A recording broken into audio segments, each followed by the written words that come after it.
بسم اللہ الرحمن الرحیم۔ اللہ تبارک و تعالیٰ کے نام سے شروع جو بڑا مہربان نہایت رحم کرنے والا ہے۔ قوم سبا کون تھی؟ یہ قوم کیسے وجود میں آئی؟ ان کی ہدایت و رہنمائی کے لیے اللہ تعالیٰ نے کتنے انبیاء کرام کو مبعوث فرمایا۔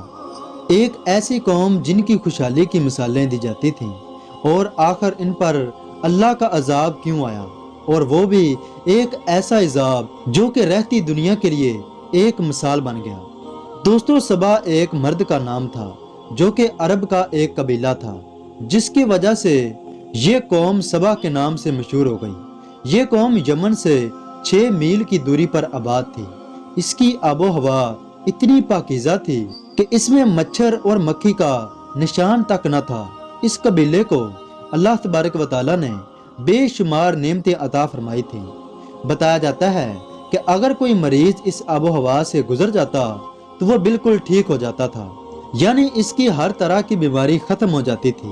اور اس کے ساتھ اللہ تبارک و تعالیٰ نے سرسبز و شاداب باغات بھی عطا فرمائے تھے، یعنی ایسے باغ کہ اگر کوئی شخص ٹوکری کو سر پر لے کر گزرتا تو وہ ٹوکری پھلوں سے بھر جاتی۔ یعنی اللہ تعالیٰ نے ہر طرح کی نعمت اس قوم کو عطا کر رکھی تھی۔ انہی نعمتوں اور مال کی فراوانی کی وجہ سے یہ لوگ سرکشی پر اتر آئے اور برائیوں میں مبتلا ہونا شروع ہو گئے۔ جیسا کہ اللہ تعالیٰ نے انسانوں کی ہدایت و رہنمائی کے لیے تقریباً 1,24,000 انبیاء کرام مبعوث فرمائے، مگر واحد اس قوم کی ہدایت و رہنمائی کے لیے اللہ تبارک و تعالیٰ نے 13 انبیاء کرام کو مبعوث فرمایا، جو کہ باری باری اس قوم پر نازل فرمائے گئے۔ اس قوم کے بڑے بڑے سردار چونکہ سرکشی کرتے تھے، اس لیے جو بھی ایسا نہ کرتا وہ ان کو ختم کر دیتے۔ ابن عباس رضی اللہ تعالیٰ عنہ بیان کرتے ہیں کہ رسول اللہ صلی اللہ علیہ وآلہ وسلم سے کسی نے سوال کیا کہ سبا کون تھا، تو نبی کریم صلی اللہ علیہ وآلہ وسلم نے فرمایا کہ سبا ایک مرد کا نام تھا جس کے 10 بیٹے تھے۔ ان میں سے 6 یمن چلے گئے اور 4 بیٹے شام کی طرف ہجرت کر گئے۔ قوم سبا سام بن نوح علیہ السلام کی نسل سے تھے۔ اس قوم کو کہتائی عرب بھی کہتے ہیں۔ تاریخی کتابوں کے مطابق سبا کا اصل نام عبد الشمس تھا، اور اس شخص کا شمار نیک لوگوں میں ہوا کرتا تھا، اور جنوبی عرب کے تمام علاقوں کا سردار بھی تھا۔ اس نے یمن کے ایک مشہور شہر کو آباد کیا ہوا تھا۔ اس شہر کا نام مارب تھا۔ ابن کثیر بیان کرتے ہیں کہ سبا جو کہ عبد الشمس کے نام سے مشہور تھا، وقت گزرنے کے ساتھ ساتھ یہ نام یمن کے بادشاہوں کا لقب بن گیا۔ تاریخ کی مشہور ملکہ جسے ہم ملکہ بلقیس کے نام سے جانتے ہیں، یہ ملکہ بھی اسی زمانہ کی ملکہ ہے، جس کی وجہ سے ملکہ بلقیس کو ملکہ سبا بھی کہتے ہیں۔ چنانچہ اللہ تبارک و تعالیٰ کی عطا کی ہوئی نعمتوں کی وجہ سے یہ قوم آہستہ آہستہ طاقتور ہوتی چلی گئی، اور یہ قوم سبا کے لوگ ان نعمتوں کی وجہ سے دور دراز تک مشہور ہو گئے۔ ان کو اللہ تبارک و تعالیٰ نے سرسبز و شاداب باغات اور فصلیں عطا فرمائی تھیں، اور اس کے ساتھ ساتھ ایک ایسی آب و ہوا بھی جس کی مثال دنیا میں قائم تھی، مگر یہ لوگ ان نعمتوں اور مال کی فراوانی کی وجہ سے اللہ تعالیٰ کی یاد سے غافل ہو چکے تھے اور اللہ کو بھول چکے تھے۔ اس قوم کی ہدایت و رہنمائی کے لیے اللہ تبارک و تعالیٰ نے 13 انبیاء اکرام کو مبعوث فرمایا۔ چنانچہ جب انبیاء اکرام نے انہیں اللہ کے عذاب سے ڈرایا اور سرکشی کو چھوڑ کر حق پر آنے کو کہا، تو وہ لوگ اس کے بدلے کہنے لگے کہ اگر تم اور تمہارا رب سچا ہے تو جو نعمتیں ہمارے پاس موجود ہیں وہ ہم سے چھین کر دکھائے۔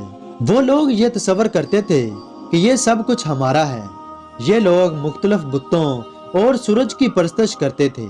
جب ملکہ بلقیس اس قوم کی حاکم بنی تو اس دور میں اللہ تعالیٰ نے اپنے پیارے پیغمبر حضرت سلیمان علیہ السلام کو مبعوث فرمایا ہوا تھا۔ چنانچہ جب حضرت سلیمان علیہ السلام ملکہ بلقیس کو اسلام قبول کرنے کی دعوت دیتے ہیں تو اس نے اپنی قوم کے ہمراہ اسلام قبول کر لیا، مگر وقت گزرنے کے ساتھ ساتھ ایک ایسا وقت آ گیا کہ ملکہ بلقیس کی قوم میں کچھ لوگ دوبارہ سرکشی پر اتر آئے، اور یہ لوگ دوبارہ کفر میں مبتلا ہو گئے۔ امام ابن کثیر بیان کرتے ہیں کہ قوم سبا کا ایک شہر ایسا تھا کہ جو 2 پہاڑوں کے درمیان واقع تھا، جب بارشوں کا موسم آتا تو اس شہر میں سیلاب آنا شروع ہو جاتا تھا۔ قوم سبا کے بڑے بڑے سرداروں نے اس پانی کے مسئلے کو حل کرنے کے لیے مشورہ کیا۔ انہوں نے اس پانی کو ذخیرہ کرنے کا فیصلہ کیا۔ لہذا قوم سبا کے سرداروں نے ان دو پہاڑوں کے درمیان ایک بند تعمیر کرنے کا حکم دیا۔ چنانچہ قوم سبا نے ایک مضبوط بند تعمیر کر لیا۔ اس طرح اب جب بھی بارشوں کا موسم آتا تو وہ سارا پانی اس بند کی وجہ سے ذخیرہ ہو جاتا، جس سے وہ اپنی مزید فصلوں کو سیراب کرنے لگے اور ان کی فصلوں کی آمدن میں مزید اضافہ ہو گیا۔ یہ بھی اللہ تعالیٰ کی عطا کی ہوئی نعمتوں میں سے ایک نعمت تھی، مگر ان لوگوں نے شکر گزاری کی بجائے سرکشی کی۔ لہذا اب یہ لوگ مال و دولت کی فراوانی کی وجہ سے بہت زیادہ برائی میں مبتلا ہو چکے تھے۔ یہ لوگ اتنے مغرور اور متکبر ہو گئے تھے کہ یہ لوگ گندم کی پکائی ہوئی روٹی سے بچوں کے پکانے والی جگہ کو صاف کرتے تھے اور پھر اسی روٹی کو ایک جگہ پر پھینک دیتے تھے۔ اس طرح آہستہ آہستہ اس جگہ پر روٹیوں کا ایک پہاڑ بن گیا۔ بتایا جاتا ہے کہ قحط پڑنے کی وجہ سے یہ روٹیاں اسی قوم نے ہی کھائی تھیں۔ جتنے بھی انبیاء اکرام اس قوم کی ہدایت و رہنمائی کے لیے اللہ تعالیٰ کی طرف سے نازل ہوئے، اس قوم نے سب انبیاء اکرام کو جھٹلایا، بلکہ ان انبیاء اکرام کی تبلیغ کے بدلے کہتے کہ اگر تو اور تیرا رب سچا ہے تو ہم سے یہ سب کچھ چھین کر دکھائے، اور جس عذاب کا تم ہم سے وعدہ کرتے ہو وہ ہم پر لا کر دکھائے۔ اللہ تعالیٰ نے اس قوم کو بہت مہلت دی کہ یہ لوگ راہ راست پر آ جائیں، مگر قوم سبا کفر پر ڈٹے رہے۔ چنانچہ وہ وقت آ گیا کہ اللہ تعالیٰ نے ان پر عذاب لانے کا ارادہ فرمایا۔ تاریخی کتابوں کے مطابق اللہ تعالیٰ نے ان کو عذاب کے لیے نابینا چوہوں کو چھوڑا تھا۔ چنانچہ ان چوہوں نے اللہ تعالیٰ کے حکم سے اس ڈیم کی طرف رخ کیا جو کہ قوم سبا نے پانی ذخیرہ کرنے کے لیے دو پہاڑوں کے درمیان بنایا تھا۔ چنانچہ ان چوہوں نے اس ڈیم میں سوراخ کرنے شروع کر دیے۔ شروع میں یہ سوراخ بہت چھوٹے چھوٹے تھے، مگر آہستہ آہستہ یہ چھوٹے سوراخ بڑے سوراخوں میں مبتلا ہونا شروع ہو گئے، اور آخرکار اللہ تعالیٰ کے حکم سے یہ بند ٹوٹ گیا۔ چونکہ یہ بند بہت بڑا تھا اس لیے ایک بڑی مقدار میں پانی نکلا، جسے وہ لوگ دیکھ کر بہت بھاگے۔ یہ قوم کی نظر میں پانی تھا، مگر حقیقت میں یہ اللہ کی طرف سے بھیجا ہوا عذاب تھا جس سے بچنا بہت ہی مشکل تھا۔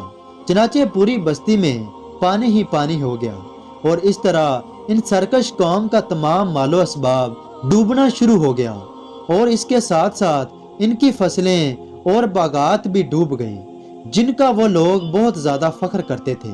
اس طرح اللہ تعالیٰ نے وہ ہر آسائش چھین لی جو کہ نعمت کی شکل میں انہیں عطا فرمائی تھی، مگر وہ لوگ اسے نعمت تصور نہیں کرتے تھے، بلکہ اس کے باوجود بھی کفر پر ڈٹے رہے تھے۔